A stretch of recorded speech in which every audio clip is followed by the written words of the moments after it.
think she already did. Okay. So, hi, I'm Henry DeVries with Indie Books International, and Devin DeVries is with me. And today we have a special guest, an author, Bob Kaplan, who we've met.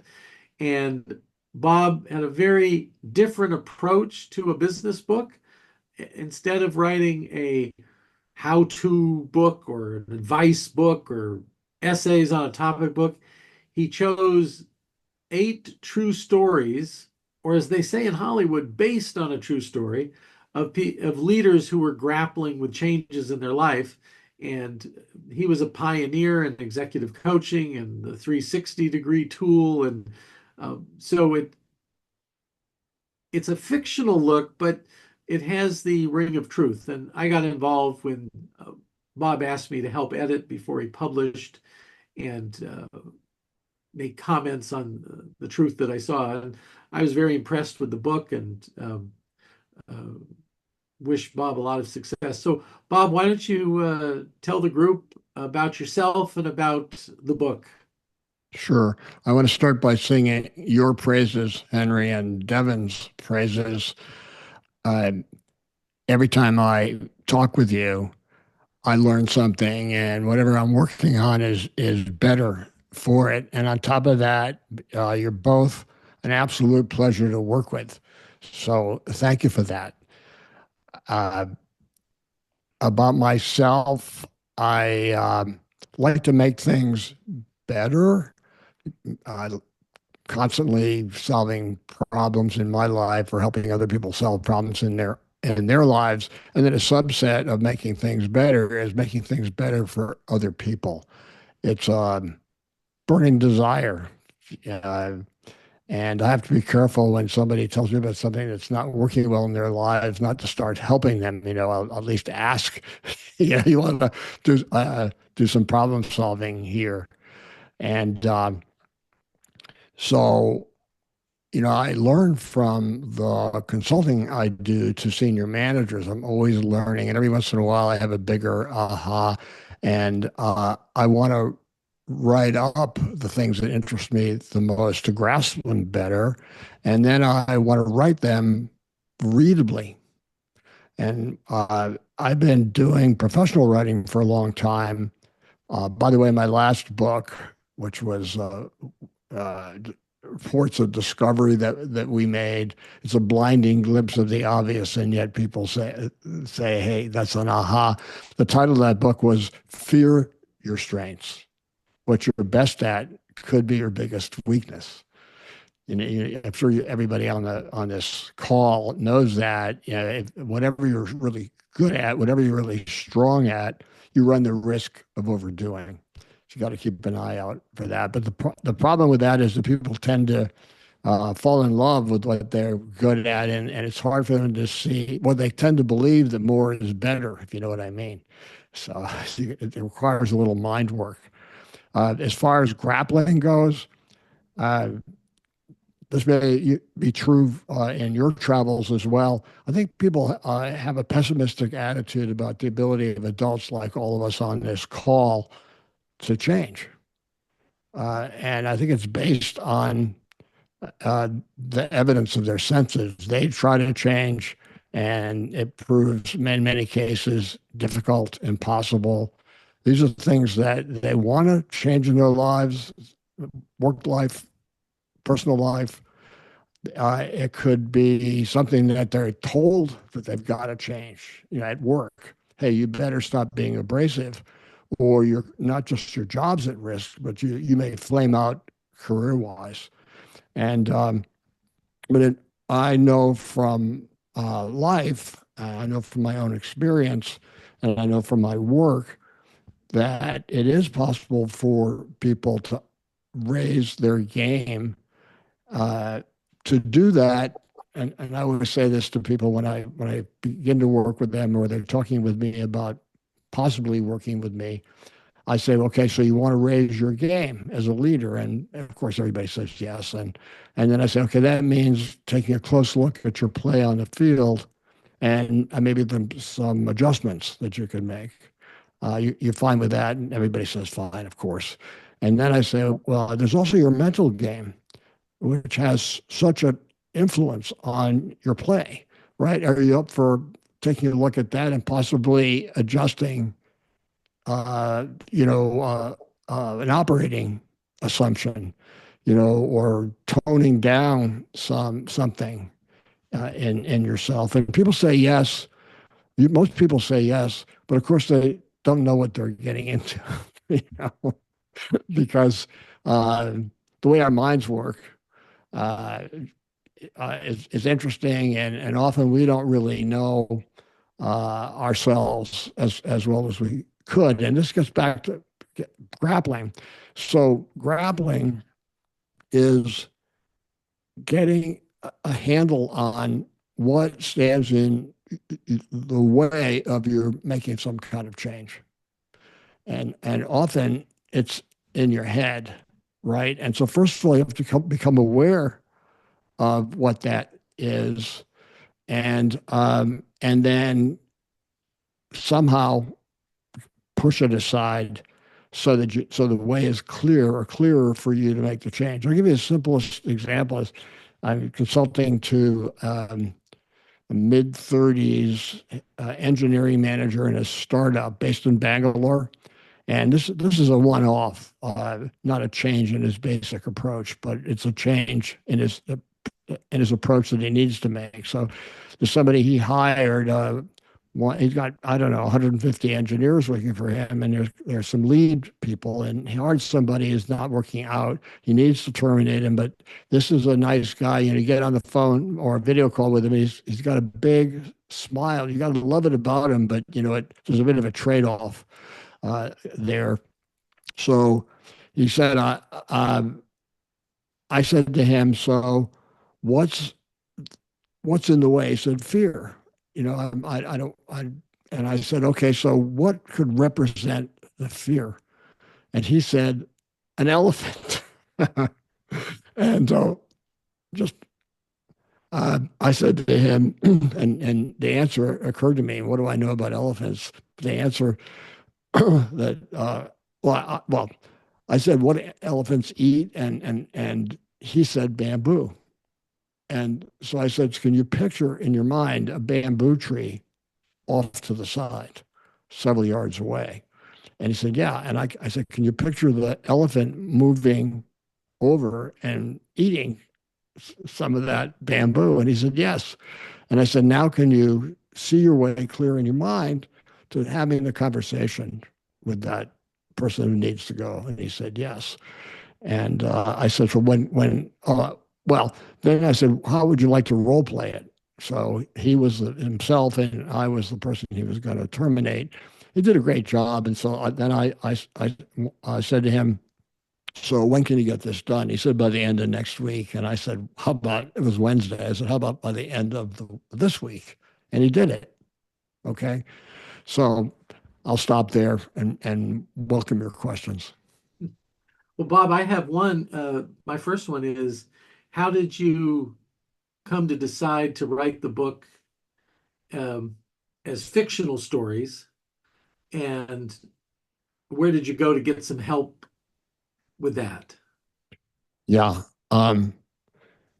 So I found myself a few years ago literally yearning for a better way, possibly a better way, certainly a different way from offering some of what I've learned.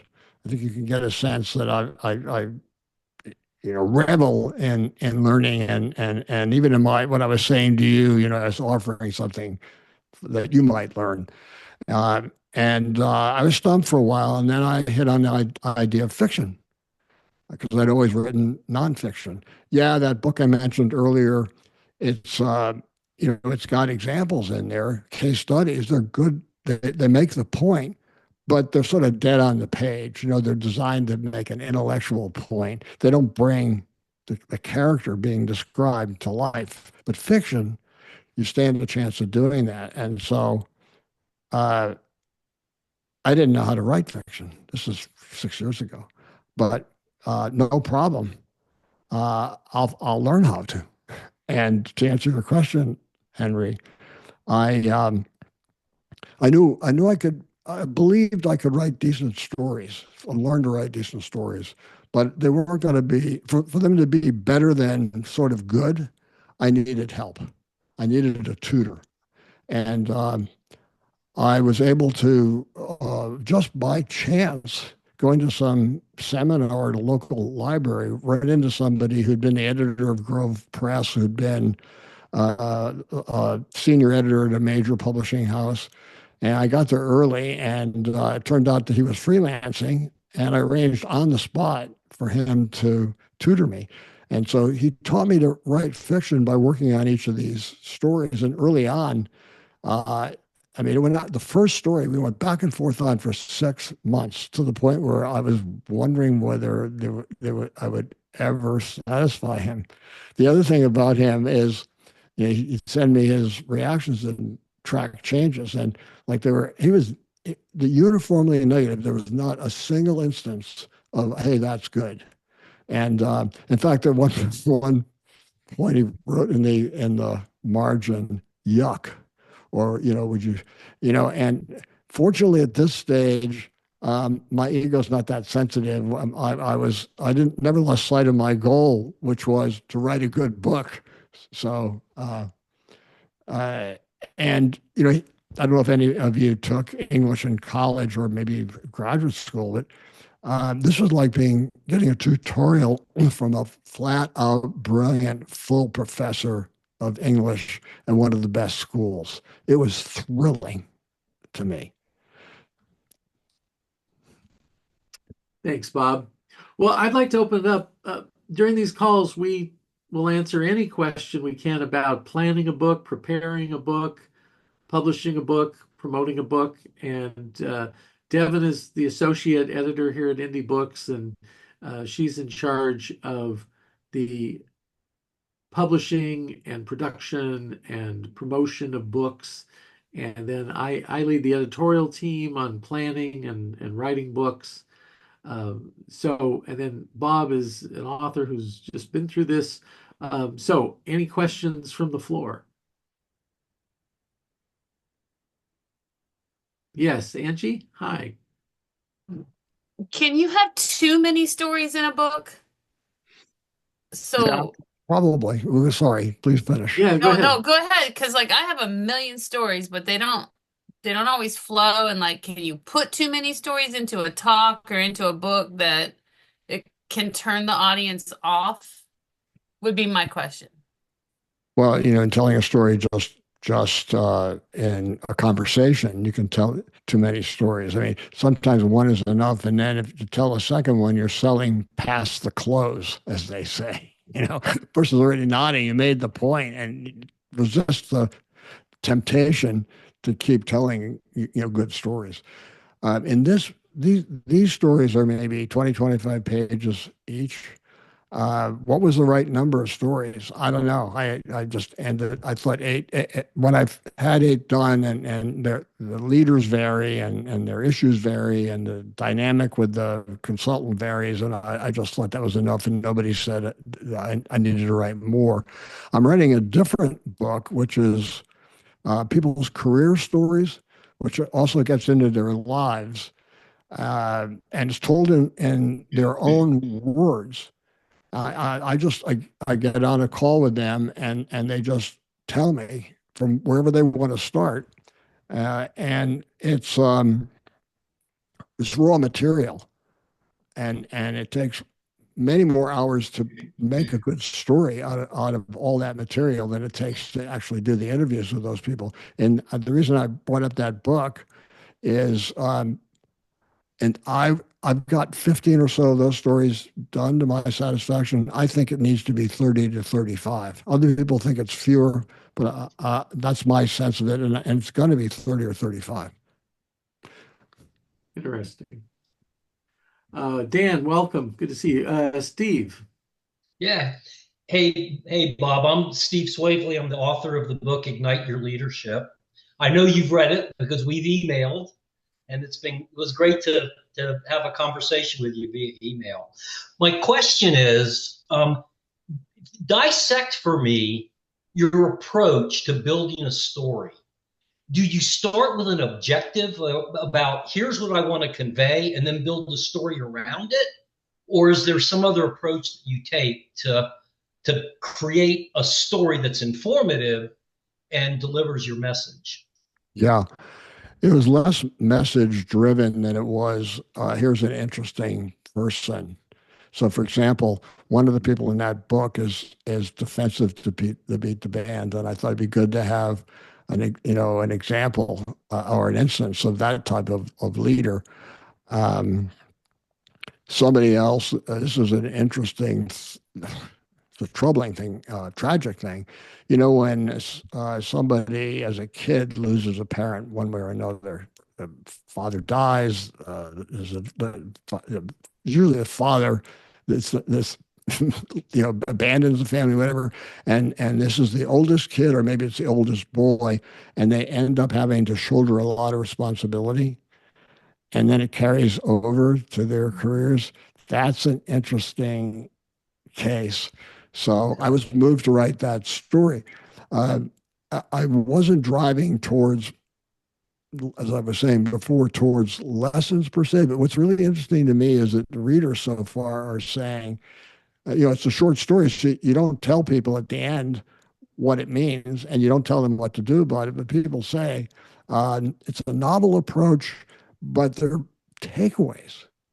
Probably some of the takeaways are would cut across most readers, but then we all know that some of the takeaways are going to be unique to the reader. Yeah, very interesting. It's almost like a projective technique in the realm of psychology. I think about, the Rorschach. You look at an ink blot and you put your own meaning into it.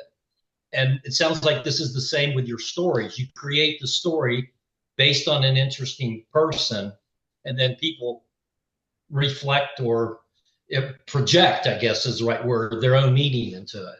Yeah, I'm getting also a lot of, I know people like that, or there's part of me that's like that. So that kind of thing. Yeah. Thank you. You're welcome. Thank you. I was looking for a book that I don't see. If you want to learn more about storytelling, I recommend The Seven Basic Plots by Christopher Booker. It's written about 20 years ago. He was an English journalist, and life work was compiling these story types. So half of the book is about, it's not seven, but it's eight now.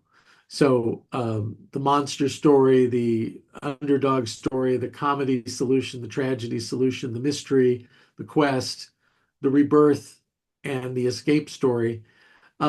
There were seven till Edgar Allan Poe started writing mysteries, and it jumped the ocean, and Sir Arthur Conan Doyle and Agatha Christie took that up and made that, sorry, here.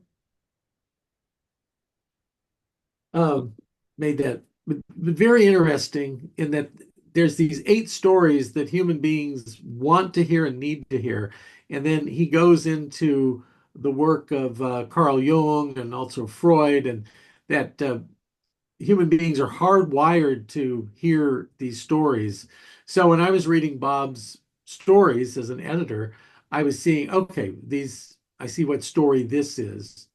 We also added something where we put, like you do in a film, which is called a log line, which is a short paragraph that's before the story that just sets it up so you know what type of story you're reading. Another book we used and I recommend is 45 Master Characters by Victoria Schmidt. And even if Bob was writing about real people. And this goes all the way back to the Greeks. There's about 45 characters that keep coming up over and over again in stories, but also in real life, and how people react. Part of her work, which I thought was interesting, was like, why did this person become this character? Why? So if in literature, why did Sherlock Holmes become Sherlock Holmes? That just didn't happen. It's not genetics. It's um, why did Xena the warrior princess become Xena the warrior princess? What is driving her? Um, so when you're writing a short story, even one on one page in a business book where you're telling a story, um, you need to know what is driving these characters. What Exactly. is about them? So Henry, one way you helped me was to, categorize the stories and sharpen the focus a little bit, or that would suggest adding a piece here or a piece there to have the characteristics of the person line up better with the person's character. Um, so, can I give an example of Please. something that shaped a person that I've worked with? And I'm going to preface what I'm going to say by uh, saying that maybe 25 years ago, I realized that positive feedback has as much value, developmental value, as negative feedback. Even though the people that we work with this may fit with their own experience at work or in life, people think that it's the criticism that's useful because that's what I can do something about, right? So we have for a long time in my firm uh, not rushed through the positive feedback, but to take our time with it and then to help the person internalize it. And so I was working with somebody, back to grappling. I was working with somebody who got very high grades overall on business results, but also leadership and even character. And he was sitting here and he couldn't take it in. And so he's the product of a Catholic family, and he had drummed into his head, as many of us do, don't get a swelled head, don't be bigger than your britches. You humility, you got to be humble. And so that ironic, that's a virtue, right? But it got in the way of him taking in the positives about himself. And so we actually named it, we called it the down player. It would sort of discounted his value in order to keep him from inflating his value, right? But it was an overcorrection. Eventually, over the months, we talked from on a fairly regular basis. He was able to do that, and he said to me, "Bob, I'm more confident. I'm more comfortable with myself. I'm happier." He later told me, but that was the struggle. We all know this. So you give somebody a compliment. What is so often the reaction? This is true of me as well. Uh, they deflect it. And sometimes you wonder, is it false modesty? But I think a lot of the time it's true modesty. It makes people uncomfortable. Compliments make people uncomfortable. Is that not curious? So anyway, that was meant to be an example of it was his upbringing that inculcated this humility, which served him very well, except in this way. Well, thank you. I want to go off on that. Um, one of my authors is named Kathy Hawk, and Kathy Hawk was um, very interesting in that she called herself an energy coach, um, and she would work with people to see what energized them, to give them clues on where they should go with their career and life and all this. Um, and then one of the things she taught me is um, saying, this works for me and this doesn't work for me. Not yuck, but it's like, and you have to make deposits into the this works for me bank before people are open to and this doesn't work for me.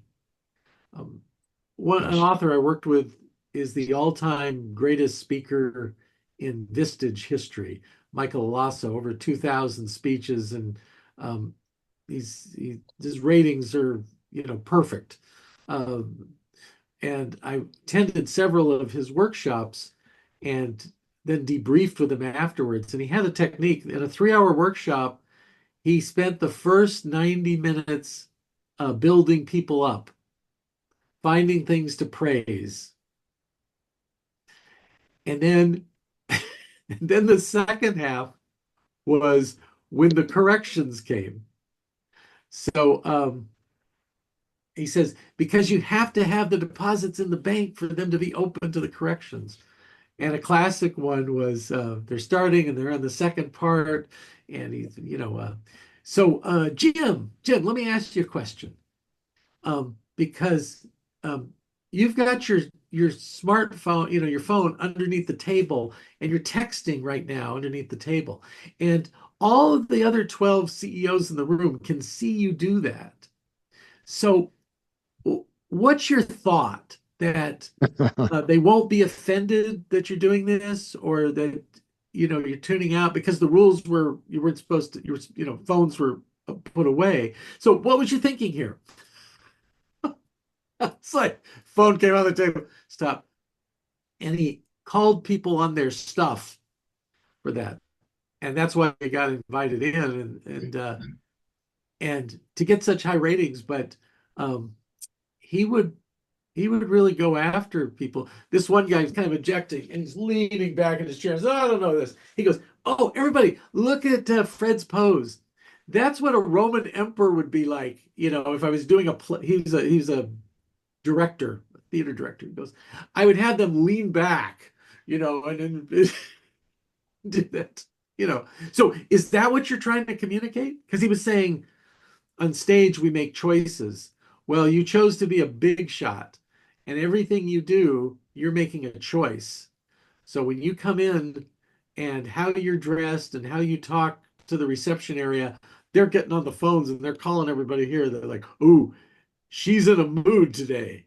She's doing this to relay that. So Henry, here's a thought, yeah, discussion topic. So writing is fine, but what's it like for the person attempting to write something? And it's easy to get frustrated. It's easy to get discouraged. It's always a chance the person will give up completely.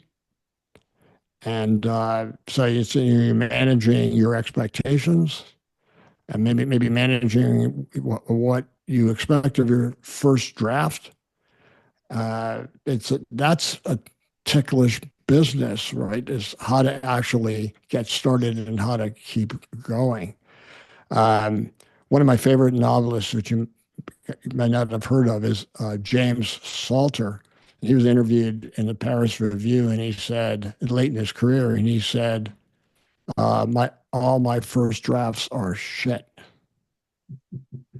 So I don't know if that's a freeing thought for any of you writers. So, free yourself up, just get something down on paper so you begin to have something to work with. Bob, my saying for that is anything worth writing is worth writing a crappy first draft. Does anybody on this call want to talk about their experience of writing?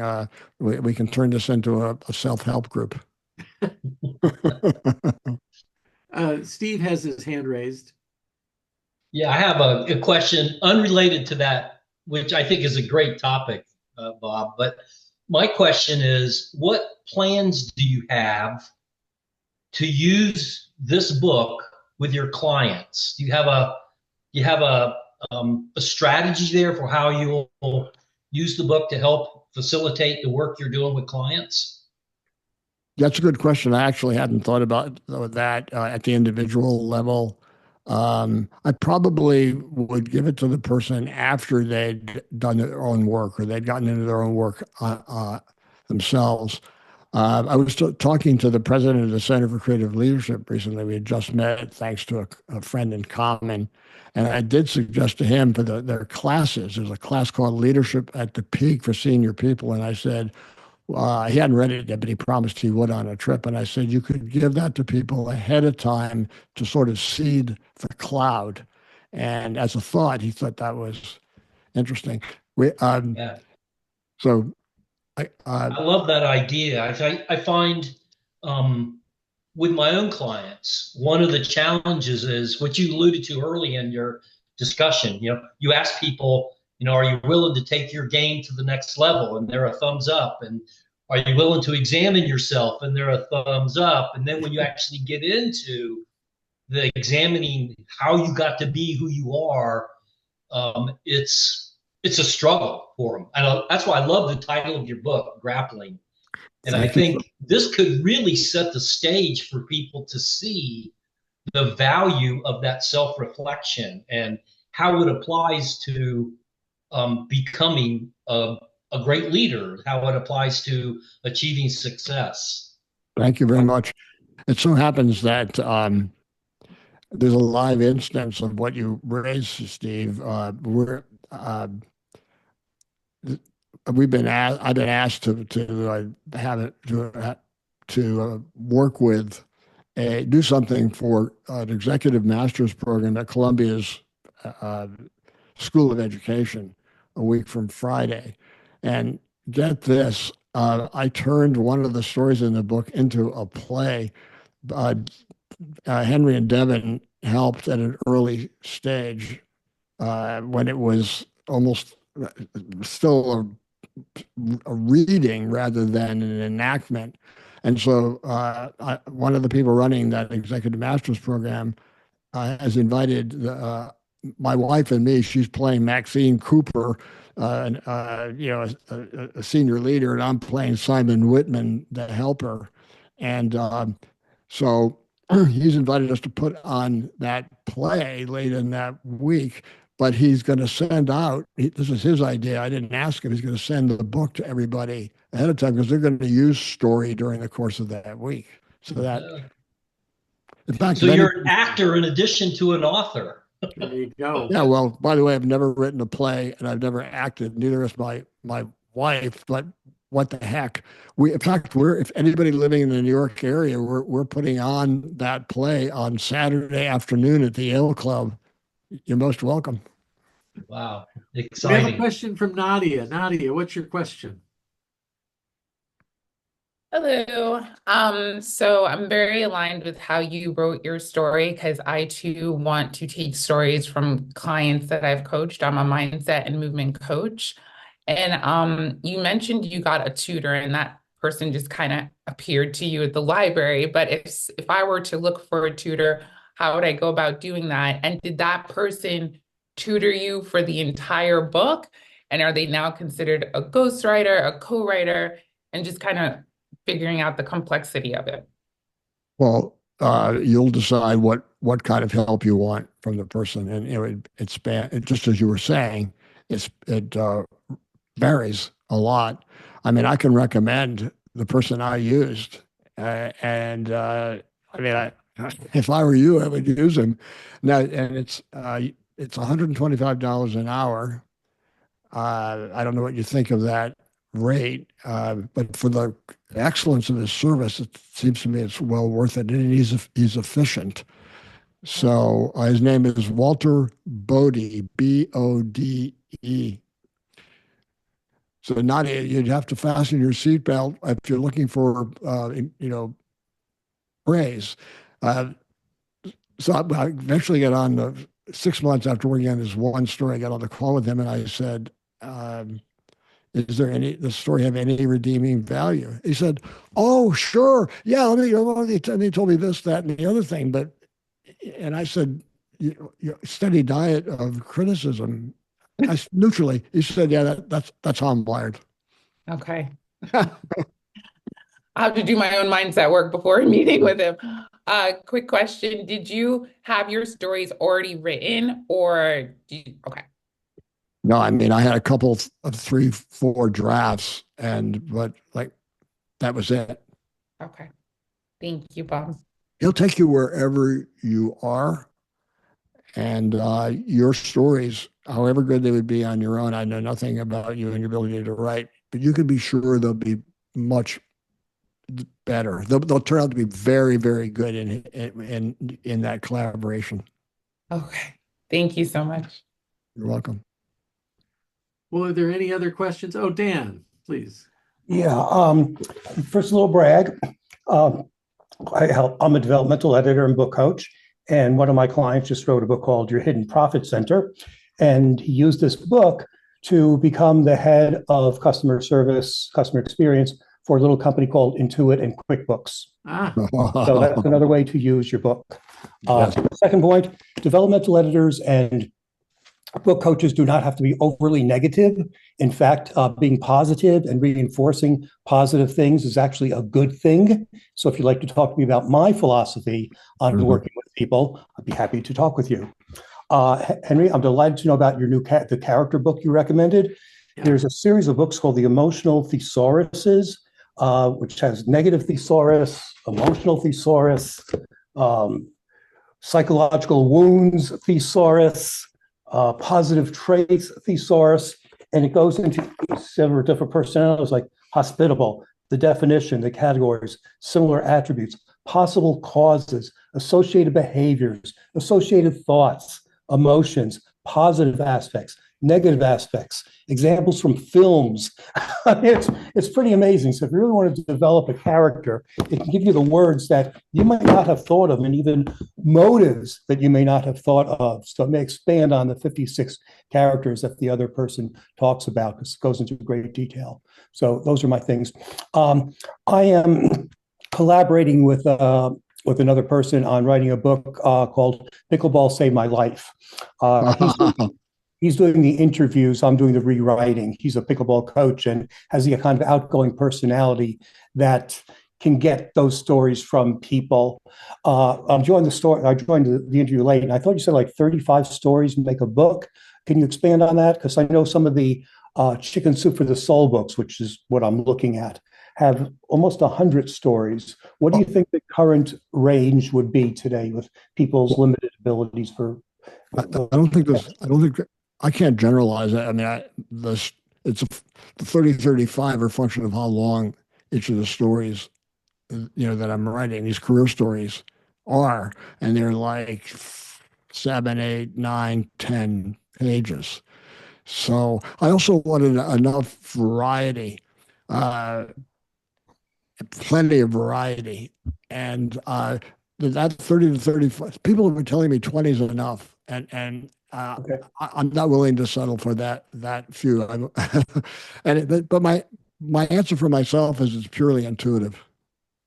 Okay, thank you.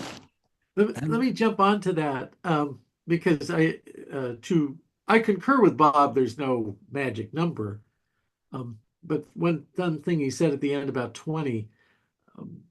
David C. Baker in The Business of Expertise talks about 20 plus or minus is the magic number for a book of aha essays. So marketing with a book for agency owners, 22 insights. I think Rainmaker Confidential, we did 21. So there's some Warren Buffett, we did 17. And each of those had a story and a commentary. So that's one school of thought, Dan. I know. I like that. 20 stories times 7 pages is a book. Yeah. I just thought of another motive on my part, which is partly defensive. I don't want, if the book is a success, I don't want people to come back and say, we really need to write more stories. So I'm going to be one and done. No sequels? No sequels, Bob? I don't tend to repeat it. It bores me. Can I show people the book, Henry? Yes, please. You just want to show them the back cover. I know you. We've met. Well, no, on the contrary. Both Oh, show them the back cover. Please, don't make me beg. This was a candid photo somebody snapped of Bob on the beach. He's kind of fit. Yeah, and I found a rationale for the photograph. So the subtitle is Leaders Striving to Improve. And the guy in the back cover is, right? You may know what he's doing. Well, I always say there's the 4 types of books, when you say information, more information, new information, better information, or different information. So Bob is using that contrarian strategy for the design of the book. There's a contrarian approach in the storytelling. There was a contrarian approach in the design and the back of the book. All strategic Yes, thank you to for get that. people to look at it. Yeah.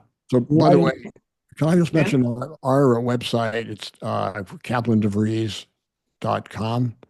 DeVries spelled DEV as in Victor, RIES. I mentioned that because I've been writing little essays for the last 10 years, like 3, 4 times a year. And the typical reaction back to me, to your point, is thought provoking, provocative. Ah, Like, yeah, I have no idea where that quality in me came from, Henry. Maybe you can psychoanalyze me. so one of my authors is Michael Haig, the storytelling expert from Hollywood, and he knows that, on a personal note, I'm a baseball nut, and I visited 44 Major League Baseball parks and all that. And we were having dinner one time, and he says, "Why baseball? Why?" And he's like a therapist. He's taken me back into my childhood, and I can't quite nail um, where that developed. And he said, but it developed somewhere. There's something in there because, um, if there's something about you like that. I think it ages you. It's a giveaway as to how old you are because baseball at a certain time was the national pastime. Nobody would say that now, right? Is that What do you is mean? Nobody. I would. that? Frank, can I ask you a question? uh, I love, Yes, you may. I'm sorry. I'm at the airport. That's why I had the mute on. yeah, prefaced by a statement. I love the graphic behind you. Maybe I mean, I guess you and I have similar aesthetic tendencies. But tell me what TEDx is. Oh, TEDx. TED, which is a once a year Speakapalooza in Vancouver, British Columbia in October. Somebody got the wise idea. You know what? What if we did one of these at, say, 200 plus locations around the US, 3,000 around the world? And how are we going to distinguish the TED from, we'll put an X at the end of it, and that will signify local rather than the once a year international Speakapalooza. And I have 12 TEDx talks and 13 will be in February. Oh, neat, neat. And the X has nothing to do with Elon Musk and his businesses. Joke. No, thankfully not. No, it just signifies a local event versus the one big TED event every October. Yeah. Anybody else on this call? I'm sorry. It's sort of the gold standard of speaking. It's if used wisely, it can build credibility, visibility, marketability. I did it to build my brand. Each one is on mental health, mental illness, or something similar. So each one builds my brand as a mental health comedian. Wonderful. Thank you. Anybody else on this Yeah, call have something? TEDx it's supposed to be subliminal, but I think it may be a little over the top. Is that over the top? I can't tell. I've been accepted through through Frank's coaching. I've been accepted, and then this thing called COVID came along, so I need to reapply. That is on the bucket list. And then several of our authors have gotten TEDx talks. It is very positive for getting booked as a speaker. When you're an author and you have a TEDx talk, it's the double credibility whammy that allows people to get you booked. Nobody asks, well, why did you book that author with a TED talk? What were you thinking? Yeah. And speakers bureaus have also told me authors with great books who they don't have a video where they can see them speaking will never get booked by them because they can be very interesting on paper and very boring in person. So they and Henry, you know what I there. tell my speakers about video? Yeah. It's because somebody will call me and say, well, tell them I'm a great speaker. Or I go, no, we need a video. Why do you need a video? Well, here's the deal. The meeting planner has to generally has to, you know, to what's the word? Please their boss. And if you don't have a video and you come in and you know, you do a horrible job or you offend a lot of people or whatever, and there was no video, then with a video, the meeting planner can say, look, here's his video. None of that is on there. So it's really job insurance for the meeting planner. Interesting. Yeah, that's so true. Any last question before we wrap it up? Well, I want to thank Bob for being with us today and everybody for joining us. And you're always welcome. We do these monthly, and we call it the community. We call it the family. And I was remiss at the start. I didn't mention that you should put contact information down, and I encourage people to reach out to each other on LinkedIn. The comedian Lily Tomlin once said, "We're all in this alone." I don't believe that. I want us to be all in this together, and authors and experts helping authors and experts, because we need each other to amplify our work. So thank you for joining us today, and hope to see you another month. Bye, everybody.